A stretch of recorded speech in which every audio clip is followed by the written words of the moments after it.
Vous voulez développer un charisme magnétique qui attire naturellement les opportunités et transforme votre quotidien? Vous souhaitez vous protéger de toute énergie négative qui vous entoure? Le docteur Olivier Madelrieux, expert reconnu en hypnose et magnétisme, révèle au grand public les secrets scientifiques du magnétisme personnel. Dans ce webinaire exclusif et gratuit, découvrez comment maîtriser les 4 éléments du magnétisme, amplifier votre énergie vitale, créer une protection énergétique puissante et expérimenter en direct l'exercice de la boule de feu. L'inscription est gratuite et le lien est juste en dessous, en description ou en haut à droite de votre écran. Votre nouvelle vie magnétique commence aujourd'hui. Bonjour, je m'appelle Jérôme Jenka, je suis guérisseur et voici mon index ABC.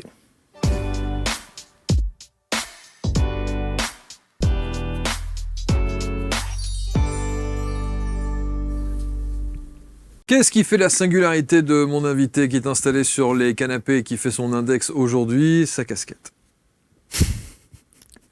Bonjour Jérôme. Bonjour. C'est vrai ou pas? Plus ou moins, oui. On vous voit beaucoup. On me repère, ouais. À chaque fois, on dit me repère, c'est l'homme à la casquette. Ouais, un petit peu, ouais. À la Mustang. C'est possible, ouais. Bon. Qui plus Merci est. la Mustang Spirit. Absolument. Le cheval. Toute une histoire. Toute une histoire. Ouais. Bon, on va y revenir. Merci d'être avec nous et d'être installé sur les canapés, monsieur le plaisir. guérisseur, au travers des soins énergétiques, au travers de votre parcours et au travers de ce que vous allez évidemment accepter de nous présenter. On dit souvent qu'on n'est pas thérapeute par hasard. Oui. Ce besoin d'aider les autres, c'était peut-être le besoin d'avoir souhaité être aidé une certaine période de votre vie où vous ne l'avez pas été? Oui. Mais c'est le cheminement, en fait. On choisit pas, je crois, en fait. Ouais. C'est plus la chose qui nous choisit, quoi. Ce chemin-là qui nous emmène, on sait pas où, mais moi, j'y suis allé un peu à tâtons. À tâtons, hein, ouais. Et puis, un petit peu dans la peur, malgré tout. L'appréhension? Mais, un peu, oui, Quelle quand même, ouais. L'appréhension, déjà, si je suis là, ça reste quand même...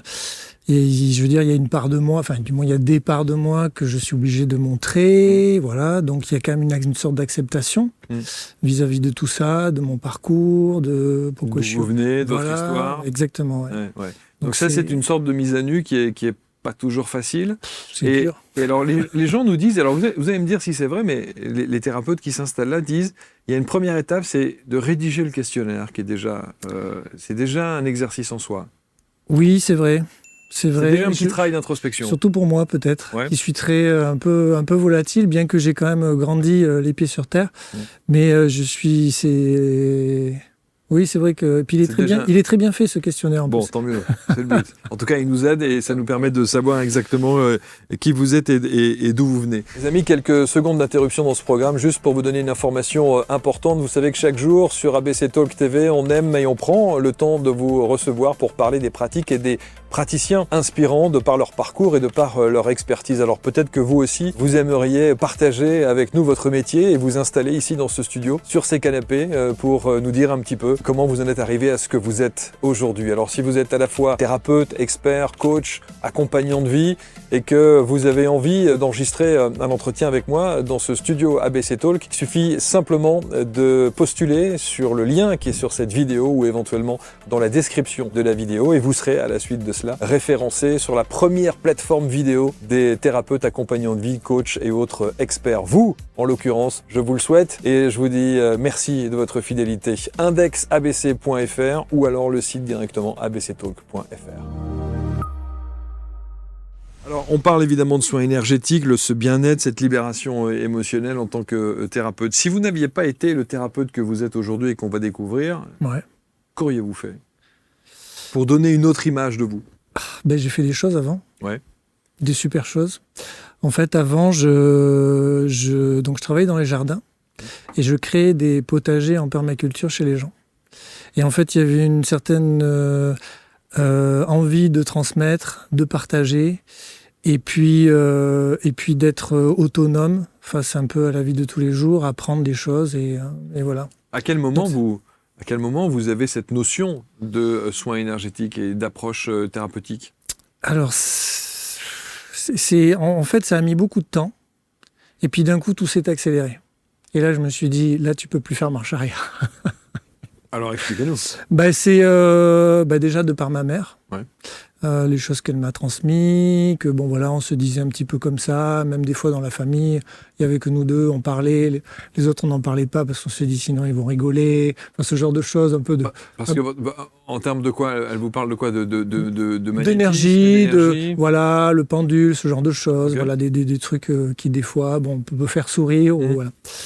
Et puis, mais c'est vrai que bon, moi aussi, je prenais un peu de recul, je me suis dit, bon, qu'est-ce qu'on va faire de ça, quoi.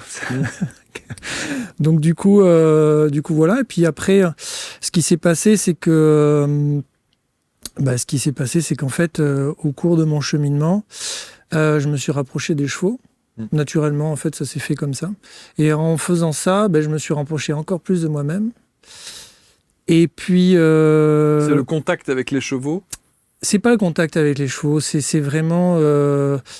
parce que ça, c'était déjà en amont, je montais des chevaux, puis après, cette idée de monter les chevaux, ça me gênait un petit peu, je voulais plus communiquer avec eux.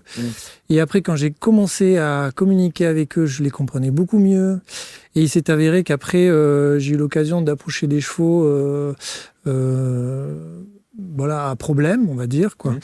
Et j'arrivais à les apaiser, en fait. Et donc, au début, je me disais, bon, calme-toi, c'est un coup de chance. J'ai un pouvoir. C'est un coup de chance. Voilà. Et puis, ce qui s'est passé, c'est que j'ai réitéré la chose, quoi. Donc là, je me suis dit, bon, là, tu peux plus t'échapper, quoi. Et cette approche que vous aviez pour apaiser les chevaux, elle se passait de quelle manière? C'était une approche physique? C'était une approche de communication animale? Alors déjà, c'était à distance. Ok. Distance en mètres, hein, voilà. Et puis je m'approchais, et après, quand je finissais par toucher l'animal, c'était... Alors là où ça s'était vérifié, c'est que j'ai mes frères qui sont maréchal ferrant, ils sont maréchaux. Ouais. Et en fait, des fois, j'ai eu la chance de les accompagner, et un cheval à qui on doit s'occuper de ses pieds et qui est un peu tendu, un peu nerveux, c'est toujours un peu délicat pour tout le monde, en vrai, parce que le propriétaire est tendu, le maréchal, bon, il peut se prendre un coup de pied, un coup de sabot.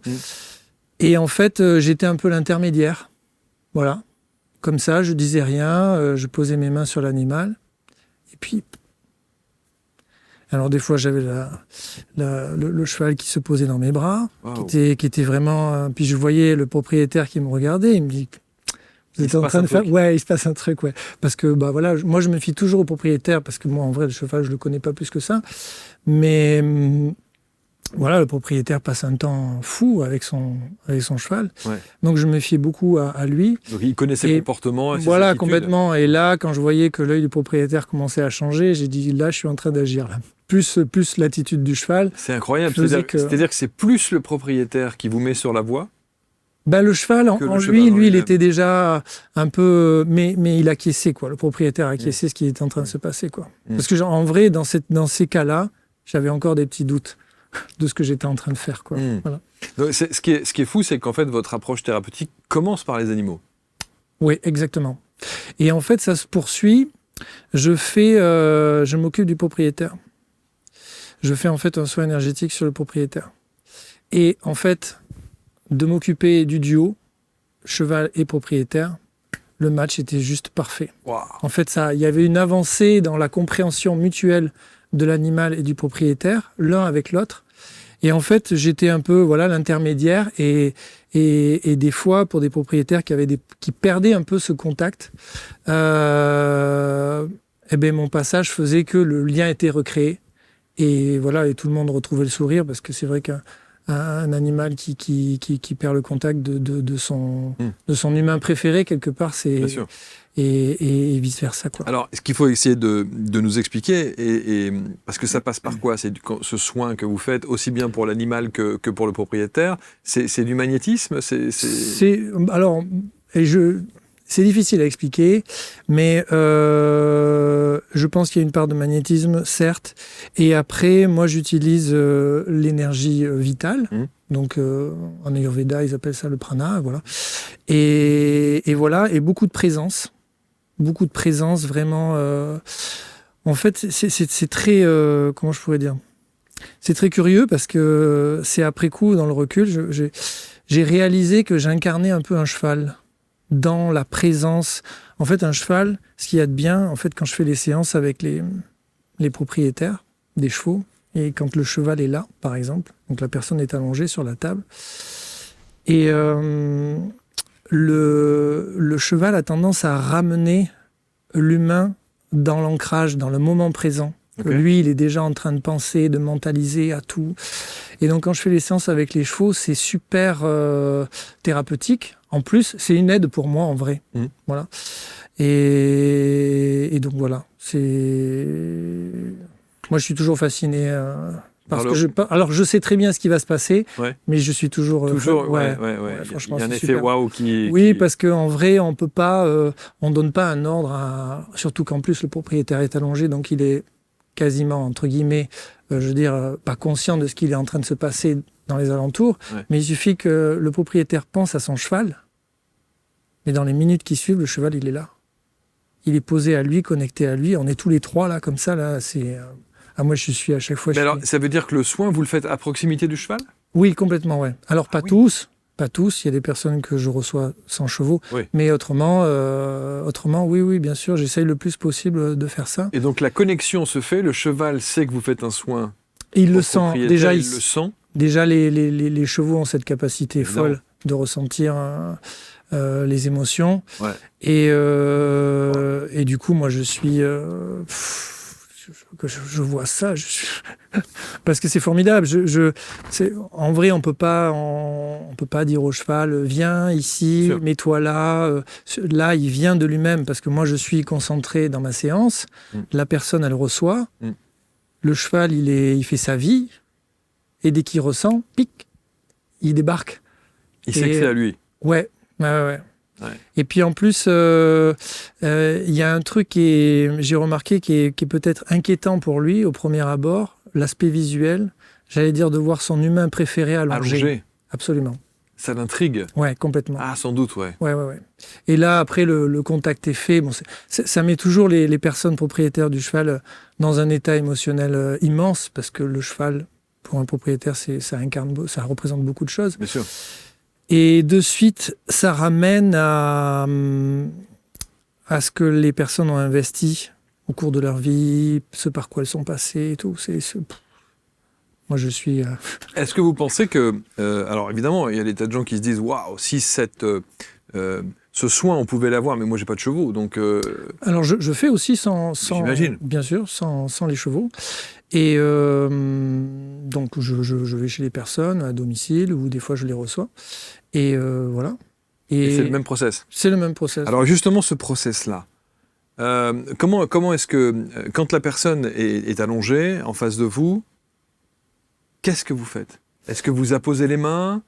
Est-ce que vous ne touchez pas ? Déjà, en fait, ce qui se passe, c'est que je suis à côté de la personne et je régule le système nerveux. Ça se fait. J'ai l'impression que je pense que c'est de par mon état assez calme et posé. Je régule le système nerveux de la personne et le rythme cardiaque commence à descendre. La personne commence à se détendre. Mais là, vous n'avez... Il y a quoi ? Il y a un rituel, une prière, quelque chose ? Alors en fait, je mets la personne, je lui dis de se détendre. À chaque expiration, elle se détend un petit peu plus, tout ça. Et après, je commence à poser les mains. Donc c'est une imposition de main. Donc vous touchez ? Exactement. Ok. Et donc voilà. Et après, ce qui se passe, c'est que c'est j'allais dire le voyage commence, quoi. Voilà. Le soin commence. Exactement. Mais le voyage pour la personne commence. Et moi, je commence mon soin. C'est ça. Ouais. Et c'est là, quand vous parlez de libération émotionnelle, c'est là que ça libère. Eh ben, des fois, il y a des surprises, quoi. C'est-à-dire que ce qui se passe, c'est que quand on ressent une émotion forte, c'est tout le corps qui vibre à la même fréquence. Et il arrive qu'il y ait des résidus émotionnels qui restent en soi. Et des fois, on se dit, ça va passer, ou ça va, ou voilà. Le vrai problème, c'est qu'on est toujours dans la dualité, j'allais dire, un petit peu dans ce allez, on serre les dents, ça va passer, voilà. C'est un peu c'est un petit peu le problème. Ouais, le problème, c'est qu'effectivement, les émotions, on a tendance à les enfouir. Et peut-être malheureusement, il faut lâcher un peu les choses. Donc, Oui, pardon. non, excusez-moi. Du coup, c'est vrai que ça se traduit, voilà, quand on dit libération émotionnelle, il est vrai que, voilà, les gens, ça pleure. voilà, ça pleure, Bien sûr. ou voilà, bon, des fois ça se retient, des fois c'est un peu timide et tout, mais c'est là, quoi, c'est présent, et en général, les gens, quand ils se réveillent, ils n'ont pas le même visage. Alors j'ai l'image parce que j'imagine très bien. D'abord, comment est allongé il est allongé sur un C'est une table. Une table toute simple. Oui, toute simple. Ouais. Ok, J'ai d'accord. une couverture, voilà. Ok, donc il Voilà. est allongé. Je le mets bien à l'aise. Et alors le truc, c'est que donc le cheval, lui, Ouais. Mais il est là, il est quelque part. Il est en liberté. Il est en liberté. Ouais, Et complètement. à un moment donné, il sait qu'il doit venir. Ouais. Ça doit être puissant. Ah oui, non, c'est... Et surtout que là, la séance, à ce moment-là, je demande l'accord du propriétaire, mais la séance est filmée pour que la personne puisse voir ce qui s'est passé, voilà, puis partager, puis comprendre un petit peu ce comportement, qu'est-ce qui s'est passé, à quel moment. Il y a un gros débrief après la séance, un petit peu avant, mais beaucoup après, parce que la personne est beaucoup plus apte à discuter, à partager. Enfin, Est-ce que pendant la séance, vous parlez ? Non, je ne parle pas. Non. Alors, je mets une petite musique quand même, pour détendre un petit peu le... parce que voilà, on a toujours tendance un petit peu à être un peu tendu, on se dit où je vais, dans quoi je m'embarque, on est toujours un petit peu dans cette petite réticence, dans les peurs et tout. Et puis on mentalise, voilà, on réfléchit, c'est beaucoup trop. Alors que moi, ce que je demande vraiment, quand je prépare la séance, je dis à la personne, je souhaite qu'elle ne pense pas, qu'elle ne réfléchisse pas, mais qu'elle vive le moment, quoi. Voilà. Parce que l'intérêt aussi, c'est de ne pas faire comme cette personne-là fait d'habitude. Et pour pas faire comme d'habitude, il faut déjà changer, son comportement. Voilà. Donc voilà, c'est... J'étais en train d'imaginer donc la scène avec le cheval pas très loin, mais qui est en train de qui vaque à ses occupations, il est en train de brouter l'herbe, etc. Ce qui fait qu'à un moment donné, le cheval, vous me dites si je me trompe, pendant le soin que vous faites à son humain, le cheval lève la tête et à ce moment-là, il se dirige et il vient et il s'approche. C'est à peu près ça, ouais. Donc quand il lève la tête, c'est que au moment où il lève la tête, c'est qu'il a ressenti quelque chose. Complètement, ouais. Après, en général, il vient voir, moi, de près, si je suis pas un risque, pour son humain préféré, entre guillemets, voilà, pour voir qui je suis, qu'est-ce qui se passe et tout. Et en fait, déjà à ce moment-là, quand il ressent mon état à moi, j'ai les yeux fermés, je suis très concentré, il voit que il y a aucune... Ouais, c'est soft. Tout le monde est posé, et lui, il se pose avec nous, quoi. Voilà. Il reste le temps qu'il veut rester, voilà. Mais voilà. Alors, on a déjà vu effectivement, il y a plein d'images comme ça. On a déjà vu des chevaux réagir quand il y a un soin. L'équithérapie, par exemple, aussi, il y a des choses comme ça qui se font. Et parfois, on voit des chevaux qui arrivent et qui vont carrément poser leur tête sur le plexus ou sur le ventre ou sur une zone du propriétaire. Ça arrive aussi chez vous ? C'est exactement ça, oui, tout à fait. Ah, c'est ça, ouais. Ouais. Il se pose directement. Ouais. Comme si là, après, ça peut être... Comme s'il faisait le soin, lui. Exactement, lui. Il apporte son énergie à lui, quoi. Ouais. Mais c'est évident que ça doit remuer... ça doit être d'une puissance. Ah non, mais oui, vraiment d'une puissance, ouais. Ouais, vraiment. Surtout quand on voit la masse de cet animal. La beauté, la grâce, la puissance. J'en ai eu un musculaire. Je me rappelle il y a quelques semaines là, ou un mois ou deux, je me souviens plus. Il est arrivé un petit peu au galop, quoi, un petit peu trop galop, quoi. Et j'ai entendu le bruit des sabots arriver. Aïe, aïe, aïe. Et moi, je ne bougeais pas, j'étais concentré, aucune peur, rien, inébranlable, j'étais concentré dans mon moment. Et en fait, il est arrivé, il était haut, c'était... C'est une masse, ouais. C'est vraiment... Et alors qu'il pourrait, il peut vous écarter du oui, système en 2 secondes. Oui, bien sûr. Mais il y a déjà ce rapport de confiance. C'est en fait ce qui est très... c'est ce qui est très délicat, en fait. Et c'est un petit peu la clé, c'est en fait, il faut faire confiance avant d'obtenir la confiance. Ça, c'est très... Mais en fait, on a le sentiment que le cheval vous dit, commence déjà par montrer patte blanche, ensuite, je viendrai. Exactement. C'est ça, hein, Ouais. le truc. Mais après, bon, il faut être clair avec soi-même hein, sur, Non, mais c'est sur sûr. plein de points. C'est sûr. Faut- Alors, essayez de nous décrire qu'est-ce que vous ressentez, vous, pendant le soin. Qu'est-ce qui vous traverse? Alors, j'allais dire de l'énergie. Tout simplement. Voilà, moi, je ressens du chaud, du froid, des picotements, des choses comme ça. Et vous ressentez s'il y a une pathologie, quelque chose, et un point qui coince, quelque chose qui... Vous ressentez ça? Ça m'arrive, ouais. Pas tout le temps, mais ça m'arrive. Et en plus, j'ai même... alors, bon, voilà, hein, j'en parle ici parce Bien que sûr, c'est le meilleur endroit C'est pour le en lieu. parler. Hein. Ouais. Mais ça m'arrive. Moi, j'ai un rapport, en fait, je pense que c'est d'être parti sur les chevaux, mais de l'avoir transposé avec les personnes, j'ai, dans tous les dires et dans tout ce que comment je le présente, j'ai vraiment ce rapport à l'humain, mais de sa partie animale. Et en fait, j'ai l'impression, des fois, quand je pose les mains sur les personnes, de ressentir ce que la personne incarne en tant qu'animal. Ok. Voilà. Donc des fois, c'est très déroutant, parce que wow, je sens la puissance vraiment de la personne.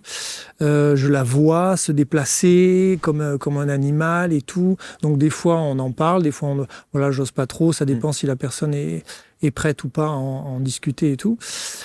Mais en tout cas, je me suis rendu compte avec le temps que cette partie cette partie de la personne en elle-même, cette part animale, fait que quand on l'accepte pleinement, c'est accepter une partie de nous qu'on a tendance un peu à mettre un peu de côté, on est un petit peu moqueur avec cette partie de nous, je trouve. Le côté animal que l'on Oui. peut avoir. Et parfois, ce côté animal doit être en parfaite opposition avec la personne que vous avez. Physiquement, j'entends. Complètement. Quand vous parlez de la puissance animale de quelqu'un qui est comme ça, on peut... Des fois, ça arrive que la personne est, j'allais pas dire employer le mot aligné, mais qui n'incarne pas pleinement. Ouais. Voilà. Et là, bon, voilà, il y a tout un cheminement, un parcours qui fait que la personne a besoin d'y voir plus clair au fil de son parcours de vie, quoi, pour se redonner pleinement cette force-là, quoi. Voilà. On a le sentiment, quand on vous entend, Jérôme, c'est que vous vous étonnez encore de ce que vous faites, de ce que... Hein? Moi, je m'émerveille de tout, alors. Non, mais... mais je suis, en fait, ce qui se Comme passe... un gamin qui est là et qui se dit « j'ai réussi ». J'ai les personnes qui me... Voilà, quand on débriefe d'une séance, on échange... et les personnes me disent « Jérôme, vous êtes inspirant, votre histoire est inspirante et tout. » Mais je leur dis « Mais vous aussi, ce qui vous arrive, de ce qu'on en fait. » En tout cas, voilà, le rapport qu'on a, on décortique les choses et tout, parce qu'il y a toute une partie un peu, psychologie après qui fait que moi, je suis émerveillé de ce que de la force des gens en fait, qu'ils ont tendance un peu à mettre un peu sous le tapis, ou parce que du fait qu'ils croient pas trop en eux, ou qu'il y a un petit problème à ce moment-là de la vie, ils sont un peu perdus. Bon, voilà, tout s'ébranle, quoi. Voilà. Mais quand on remet tout en place, moi, je suis trop heureux, quoi. Donc c'est un réalignement que vous opérez? Alors, je pourrais pas... Alors, c'est délicat. Non, mais c'est difficile à... Alors, moi, je serai là plutôt en tant qu'accompagnant. Mais je vais plutôt dire que c'est la personne qui va se réaligner d'elle-même. J'essaye le plus... Enfin, je vais le faire, je vais contribuer, puisque voilà, je fais la séance. Mais je fais en sorte de... voilà, on peut dire qu'on est 50-50 quoi, avec la personne. Quoi. Il faut que la personne s'investisse aussi. J'ai croisé des personnes qui, je sais, entre guillemets, ne voulaient pas rentrer, j'allais dire, sur le chemin de la guérison, quoi. Ça arrive. Okay. Au début, je trouvais ça... Mais ça arrive parce que ça remet des choses en question. Être sur un chemin de la guérison, c'est difficile, hein, c'est pas... Alors, il y a toujours, vous savez, il y a des mots sur lesquels on est obligé de revenir, d'apporter toujours un élément de précision. Vous parlez de guérison, et ça, c'est toujours très délicat. Bien sûr. Quand on parle de guérison, qu'est-ce que vous appelez un chemin de guérison ? Alors déjà, pour moi, ce cheminement là vers la guérison, déjà, je trouve que ça a des allures de quelque chose d'imparfait. On ne sait pas trop comment ça part. On se sent, c'est le tumulte en nous. On ne sait pas trop comment aborder la chose. On ne sait pas quoi dire. On sait pas. Et puis, on décortique un petit peu, petit à petit. On commence à mettre des mots. Moi, je parle beaucoup dans les séances, avant et après, pas pendant. Mais c'est très important. Le partage aussi.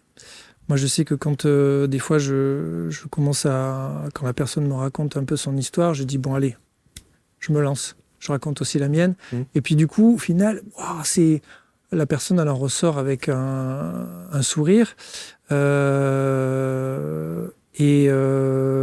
le chemin de la guérison, c'est quelque chose de délicat. Oui, mais c'est surtout le mot. Quand on parle de guérison, encore une fois, je dis toujours... Attention à l'utilisation de ce mot guérison. Je suis complètement d'accord. Voilà, on ne se substitue pas à un avis médical, c'est pas un coup de baguette magique. Complètement. Et on vient pas en se disant j'ai une lourde pathologie, je vais aller voir Jérôme et tout va bien se passer. C'est pas un chemin de guérison de cette manière-là. C'est un chemin de guérison énergétique qui peut ensuite contribuer à une amélioration de quelque chose. Complètement. Mais encore une fois, voilà, on se substitue pas à un avis médical ou quelque chose avec une médecine classique, quoi. Je suis complètement d'accord. En tout cas, le soin que vous opérez, ce qui est assez extraordinaire, et il y a une part de magie dans ce que vous dites, c'est que, vous n'arrivez pas nécessairement à le décrire parce que c'est indescriptible et que ça se ressent physiquement et que ça se vit. Oui. Et deux, vous parlez pas nécessairement je suis pas un magnétiseur, quoi, pour le coup. Eh ben, des fois, ça m'arrive. Parce qu'en fait, ça m'arrive de couper le feu, ça m'arrive, les verrues des fois, eczéma, ce genre de choses. Et puis, il y a les soins énergétiques qui font qu'il y a aussi, pour moi, c'est un peu de la prévention. Et en vrai, quand on sait comment ça se passe, ce que les gens, et comment les gens en ressortent, on devrait tous faire ça. Quand on pourrait se poser la question aussi, ce qui est valable avec un cheval peut être valable avec n'importe quel animal domestique. Oui. Donc si vous faites un soin, ça peut être s'il y a un chien à côté ou s'il y a un chat à côté, ça bien peut sûr. Bon, après, moi, je me suis porté sur les chevaux. Sur les chevaux, oui, bien sûr. Voilà, il y avait un peu toute une histoire, tout ça derrière. Mais oui, bien sûr, oui. De toute façon, les animaux... oui. On a plein de choses à apprendre d'eux. Mon Dieu. Mon Dieu. C'est pour ça que parfois on a des phrases ou des expressions un peu péjoratives quand on parle en disant oh là là, lui c'est un animal, il est aussi bête que. En fait, non, pas vraiment. L'animal est souvent bien plus intelligent que tout ce que les comportements humains peuvent avoir. Ce côté instinctif que nous, on a complètement perdu. Et justement, c'est ce que je souhaite, cette part-là, que je souhaite que les personnes reprennent un peu possession. Et en reprenant possession de ça, elles reprennent possession d'elles-mêmes. Alors, soins à distance ? Ça m'arrive. Mais je préfère le présentiel, parce que moi, je suis... Ah non, mais c'est... Ah, mais je vis des choses, on partage des choses avec les gens, c'est magique. Hein. Moi, je suis... Quand on parlait des animaux, il y a les dauphins. Ah. Qu'est-ce que les dauphins ont fait dans votre vie ? Ça, c'est pas une si vieille histoire, mais... oui, alors tout à fait. Alors moi, j'ai passé beaucoup de temps, et je passe encore beaucoup de temps dans la nature. C'était en 2017, je crois. Je devais partir sur un haut sommet des Pyrénées et je devais enchaîner la sortie sur un temps assez court. Et en fait, j'ai décidé de m'entraîner. Et donc, je voulais courir un petit peu, travailler mon cardio. Bref, ça, c'est la petite anecdote. Et en fait, j'ai couru le long du littoral nord-aquitain. Et donc, sur la plage, voilà. En plein hiver, personne, le no man's land, vraiment. Et c'est là où vous vous sentez le mieux. Ouais, c'est vraiment cette solitude-là qui fait que. Ouais. Et en fait, ce qui s'est passé, c'est que je me suis dit, je vais pas courir pour rien non plus, parce que là, c'est quand même, c'est s'infliger quand même une dureté vraiment. Et je connaissais la problématique que les dauphins pouvaient rencontrer, la population des dauphins pouvait rencontrer dans le golfe de Gascogne, qui est liée donc aux techniques de pêche. Et en fait, j'ai participé à ma façon à moi de recenser les dauphins échoués sur les plages. Voilà, donc en fait, je prenais les photos, je localisais l'endroit et j'envoyais ces infos à l'observatoire Pélagis à La Rochelle. Donc c'est un observatoire scientifique. Et voilà. Et ça, c'était donc, je crois, de mes souvenirs, 2017. J'ai réitéré ça la deuxième année. J'avais même ouvert une collecte de fonds au profit de Sea Shepherd France. À l'époque, ils n'étaient pas encore dans le golfe de Gascogne. Et puis l'année suivante, la première année, ils partageaient mes stories un peu de ce qui se passait un petit peu sur le terrain. Et donc moi, j'étais un petit peu choqué de tout ça parce que il s'avérait que voilà, tout ça, c'était vrai. Il y avait des dauphins qui atterrissaient sur nos plages. De par, entre guillemets, notre faute et notre consommation de poissons. Enfin, voilà, il y a tout un... Là, j'avais mis le doigt dessus, c'était vraiment... Donc ça, c'était très difficile de se rendre compte de la réalité. La réalité. Et puis, au moment du confinement, un peu après, là, je ne me souviens plus lequel c'était, donc quelques années après, je pars surfer au large des côtes du Pays Basque, endroit où j'habite. Et en fait, sur le chemin du retour, je me retrouve dans un banc de dauphins. Donc là, c'était un moment juste incroyable pour moi parce que toutes les années précédentes, je n'avais vu quasiment que des dauphins morts échoués sur les plages. Et j'avais toujours gardé cette volonté pas de combat, mais voilà, de porter un peu ça, essayer de changer un petit quelque chose. C'est difficile. Du coup, j'essayais d'avoir moi les bons gestes déjà moi, et puis voilà, le partager. Donc, en fait, ce qui s'est passé, c'est que de se retrouver dans ce banc de dauphins, de les voir tous vivants, là, comme ça, de chaque côté, là, passer à côté de moi, et j'avançais, on avançait ensemble. Moi, pour moi, ça a été quelques années après, ça a été le cadeau, quoi. Ça a été le cadeau. Moi, je l'ai vu comme ça. Oui, c'est ça. Comme un espèce de remerciement. De remerciement, complètement. Ouais. Des actions que vous avez pu mener même si c'est une petite pierre à l'édifice, c'était déjà une manière de faire. Ce qui s'est passé, c'est qu'en fait, à l'époque, j'avais un ami qui était venu, qui m'avait accompagné, qui était là pour faire des images et qui a fait les images. Et je lui dis, vas-y, filme tout ce qu'il y a à filmer. Et je me suis dit, allez, je remets le truc sur la table et je repars, j'essaie d'en faire quelque chose. Du coup, j'en reparle. Alors, dans mon village, ça y est, les gens... parce qu'en fait, c'était passé au journal... aux infos. Et je me suis dit, tiens, c'est peut-être le moment de reparler de ça.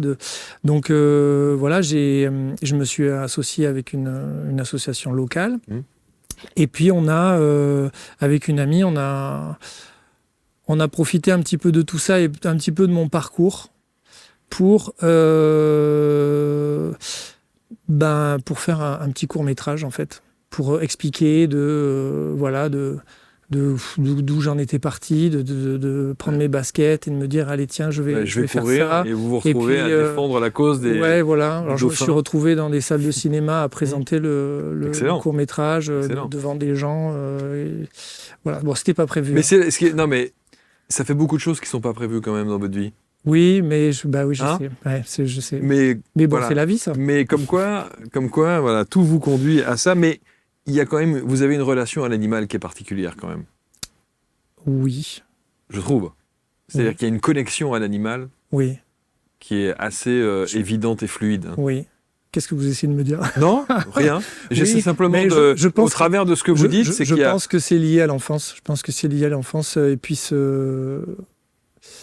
j'allais dire, pour moi, la nature, ça a été et ça le sera toujours un refuge, en fait. Ouais. Mais c'est pour ça que quand je dis la connexion à la nature, c'est la nature vivante, qu'elle soit animale ou végétale, ou les grands espaces, ou la mer. Complètement, ouais. Et c'est peut-être ça qui vous donne aussi, alors quand c'est la psychologie à 2,12 €, mais c'est peut-être ça qui vous donne aussi ce potentiel, cette énergie, cette force que vous avez à aider, à accompagner et à soulager les gens. C'est possible. On pourrait penser ça. En tout cas, vu de l'extérieur, c'est comme ça que je le ressens quand on échange comme ça. Ouais. Et le fait que vous soyez toujours dans ce côté un peu admiratif d'homme enfant qui est là et qui s'émerveille. Non mais c'est vrai. C'est ça qui vous donne en même temps. C'est un beau cadeau de la vie en tout cas. Complètement, ouais. Tout à fait. Je savoure. Bon, moi quand j'ai préparé l'émission, vous parlez de votre fils. Et quand il parle et qu'il vous dit cette phrase, elle m'a impacté. Quand il voit effectivement tous ces dauphins morts, où il vous dit « Papa, t'étais au courant de ça? Qu'as-tu fait pour les aider ?» Ouais. Ça calme. Moi, je voulais pas me retrouver face à cette question et rien avoir à dire. C'est sûr. Donc du coup, j'ai fait à ma petite échelle les choses. Ça m'a permis de rencontrer des gens, ça m'a permis de me sentir moins seul face à ça, et puis de partager tout ça aussi. J'avais jamais entendu parler des dauphins échoués au Pays Basque. Alors, c'est plus... alors, il y a au Pays Basque, la partie basse, là, du golfe de Gascogne. Les dauphins échoués, et après, il y a les parties, il y a la partie plus, la partie haute, nord de l'Aquitaine. Parce qu'en fait, en face de La Rochelle, vous avez le plateau de Rochebonne, et puis et c'est un haut lieu de pêche et tout ça. Et puis avec les courants, les échouages ont tendance à se faire sur cette partie droite de la côte, et après quand ça redescend, il y en a un petit peu moins. Voilà. Et toujours à plus ou moins en période hivernale. Voilà. Et aujourd'hui, vous retournez courir dans ces endroits? Non, je ne retourne plus, non. Mais je suis toujours... Comme si vous aviez fait ce que vous aviez à faire. Oui, il y a un temps pour tout. Je me suis consacré à autre chose qui me demande aussi beaucoup d'énergie et de temps. Ouais. Donc voilà. Bon. Vous dites aussi, pour terminer, Jérôme, vous dites, alors que les chevaux, évidemment, ont une importance dans votre vie, et vous dites aussi le courage des femmes. Oui. Pourquoi? Alors, les chevaux, déjà, de par... les chevaux ont tendance à être... nous, on est dans le faire. Les chevaux, ils sont dans l'être. Ils sont là, ils sont présents, ils sont posés. Ça, c'est toujours un truc hyper inspirant pour moi. Parce que ça ramène un petit peu l'être qui pense dans tous les sens. Et là, on est là maintenant, quoi. Ce côté un petit peu méditatif qui fait qu'on est posé. Et le courage des femmes, franchement, on ne peut pas les égaler. Hein. Moi, je l'ai vu à plusieurs reprises. Même dans les échanges qu'on a pu avoir au cours des séances, les femmes ont quelque chose,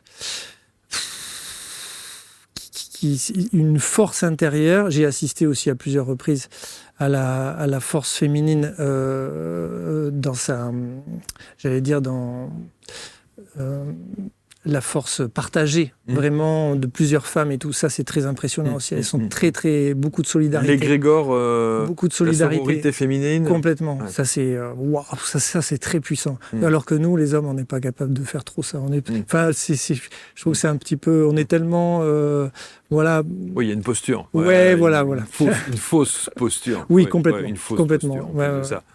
Parce qu'aujourd'hui, il y a des cercles d'hommes qui marcheraient très bien, où on révèle un peu notre sensibilité, etc. Mais il y a cette... Mais les femmes ont ce côté naturel à travers ça. Et moi, ça m'inspire beaucoup. Ça m'inspire beaucoup parce qu'en fait, il n'y a pas besoin d'être fort musculairement. Et puis une femme va... Enfin, si je peux me permettre, bien que je ne me sens pas très légitime, mais... ne va pas laisser faire les choses. S'il y a quelque chose qui la dérange, elle va œuvrer. Voilà. Elle bouscule un petit peu les choses. Ça, c'est nous les hommes, on a tendance à rester un petit peu dans le canapé. On se dit hop, on sait jamais qu'il se passe quelque chose.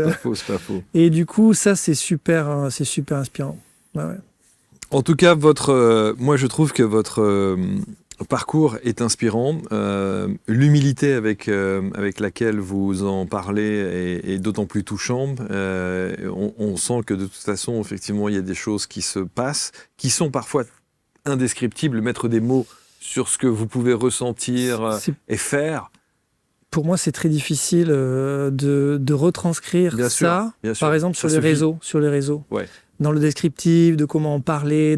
C'est se très. vit, ça se vit. Je dis à un moment donné, faut le vivre. Ouais, et puis il faut sauter à l'eau, quoi. Ouais, c'est ça. Il faut expérimenter. Ouais, bien sûr. Et c'est dans ce sens-là que les femmes sont beaucoup plus courageuses que les hommes aussi. C'est bien pour ça que 80% des personnes qui nous suivent sont des femmes. Hein. Ouais. Le Et côté oui. intuitif féminin, l'intuition féminine et le ressenti féminin, c'est pas pour rien. Hein. Elles ont, On a et comme beaucoup le à dit la apprendre, chanson, je vous dis. la femme est l'avenir de l'homme. Hein, on va difficilement dire autrement. Merci beaucoup en tout cas. Jérôme Ginca, on va vous mettre autour de la vidéo tous les liens qui vous permettent de rentrer en contact avec Jérôme. Toute son actualité également. Vous avez compris qu'il préfère effectivement le présentiel plus qu'à distance, mais somme toute faisable. Absolument. Quand même, hein, le à distance. Est-ce que le petit documentaire, le petit court-métrage, on peut le voir quelque part? Oui, bien sûr, ça s'appelle Engagé. Ok. Et Il est visible où? sur YouTube YouTube, Vimeo, YouTube. je me Bon, souviens on mettra le lien Oui, bien sûr, avec le plaisir. descriptif pour Avec que les gens plaisir. puissent plaisir. voir tout ça. Et puis, celui qui n'était pas un enfant mais un soldat. On reviendra.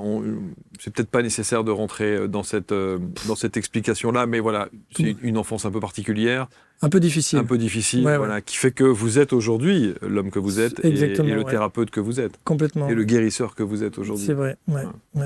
Mais c'est le cheminement voilà, qui a commencé par ça et qui fait que avant de pouvoir, entre guillemets, guérir les autres, il faut quand même commencer par soi. Ouais, bien absolument. Ouais. L'homme qui murmure à l'oreille des chevaux, ça pourrait être vous.